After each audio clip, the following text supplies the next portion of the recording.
Alright guys, we got a 2003 Trailblazer with us today, and today we'll be doing the front passenger wheel bearing. As you can see, the car has not been loved and it needs a wheel bearing. This is the part we'll be installing. It is a Moog, and here is the part number. Reason why we are replacing it is because, well, when driving you have a hum, like a wheel bearing hum from this side. So we'll go ahead and show you the steps in replacing it. Alright, first thing we're going to do is jack up the car and take off the tire. The tire has 19mm lug nuts.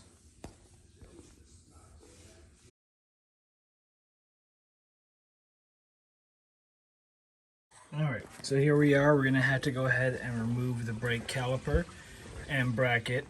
I'm going to see if I could just take these 18mm off. There's one there, one down there holding the caliper bracket on and the caliper. Remove those. Here is two 10mm clamps that are holding the brake line to the knuckle. We'll have to unhook this ABS wire, which this one's already loose, but this one looks like you just pop out. Two spots to pop out, and then bring it back down to the connector down there, right here. And yeah, once we remove that, remove the rotor, we'll be able to get to the hub. This is a 35mm nut that you'll need a socket for, and we'll go ahead and start taking everything apart. So I'll time lapse it. I'll be taking out the 18mm here and down below, and then I'll also be taking out these 10mm and unhooking the ABS lines.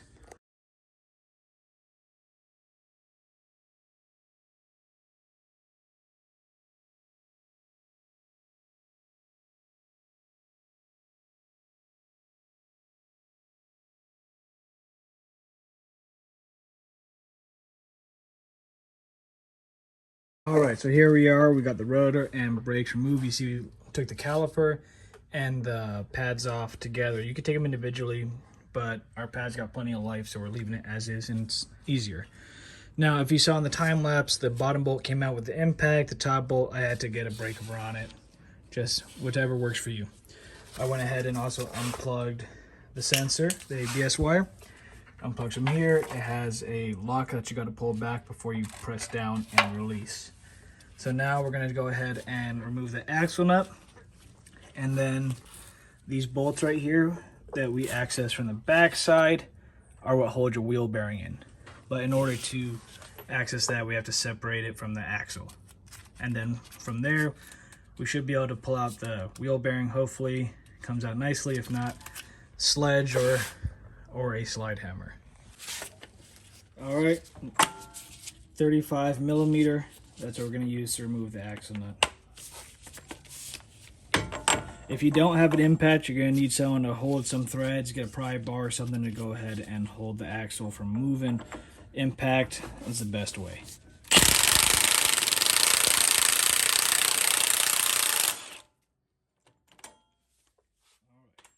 Now, to unseat it, I'm going to hit it with a hammer. To protect the threads on the axle, I put the nut about flush with it. Now to break it loose from the hub and wheel bearing, take yourself a hammer and just give it a couple taps.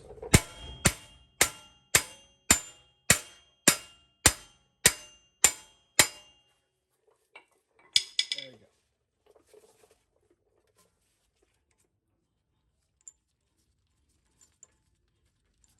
And that'll give us, I didn't back the axle out completely, I backed it out enough where we can go ahead and reach the 3 bolts that hold the hub and wheel bearing. Alright, so now we're looking on the back.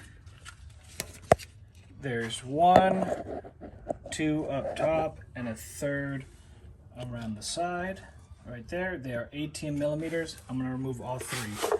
I'm going to crack them loose manually, and then I will go ahead and remove them with a power tool.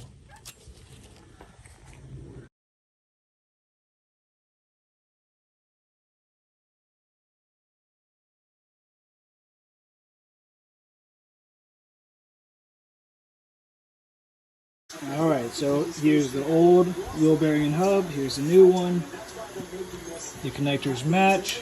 Just make sure when we install the new one, you go ahead and transfer over the dust shield. So we'll go ahead and do that, and we'll start the process of putting everything back.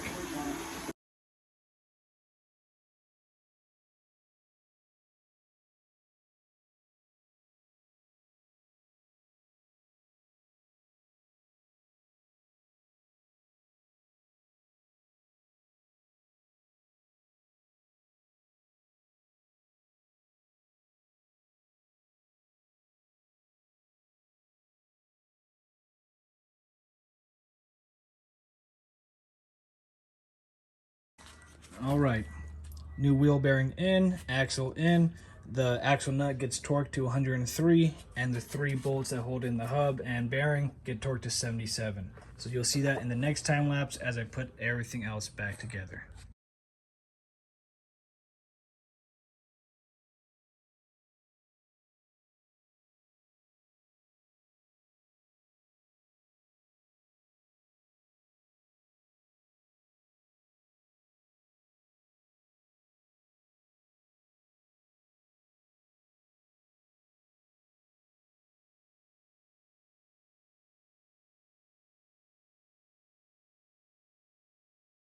All right, so we got the ABS wires hooked up. We have the wheel bearing installed, caliper and rotor back on. Job's pretty much done.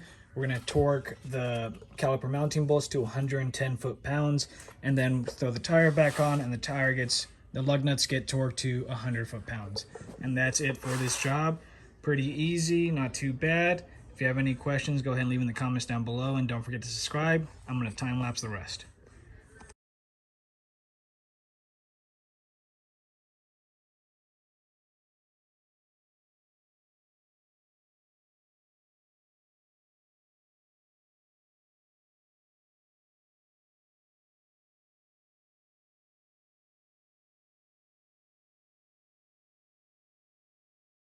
All right, and that's all there is to replacing a wheel bearing on a Trailblazer. If you have any questions, leave it down in the comments below, and please don't forget to subscribe.